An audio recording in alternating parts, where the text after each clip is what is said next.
la Toussaint effectivement approche à grands pas là, dans une dizaine de jours. Ça reste donc le chrysanthème, la fleur principale la plus vendue pour cette période. On va avoir deux types de chrysanthèmes, les grosses fleurs ou traditionnelles comme on les appelle aussi. C'est ceux qui nous demandent le plus de travail car on doit sélectionner la seule fleur principale et supprimer toutes les fleurs qui se trouvent autour. Donc c'est la plante l'a vendue un petit peu plus cher, donc c'est le chrysanthème traditionnel.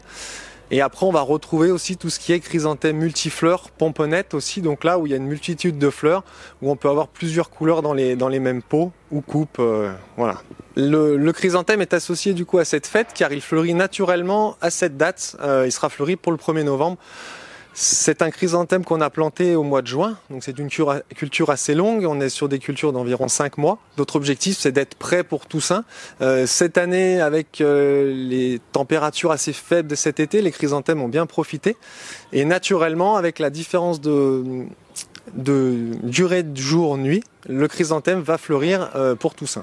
Donc là cette année on est au 15 octobre à peu près, on voit la couleur de partout, donc ça sera une bonne année, on sera fleuri à temps pour la Toussaint. Donc les chrysanthèmes, nous on a un système de réservation, c'est-à-dire que les gens peuvent dès à présent venir réserver les chrysanthèmes, on les met de côté et pourront venir les récupérer quelques jours avant Toussaint.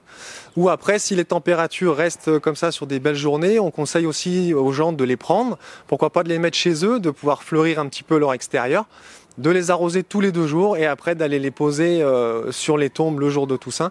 Il faut rappeler que le chrysanthème est une fleur vivace, donc sans aucun souci, il peut rester dehors.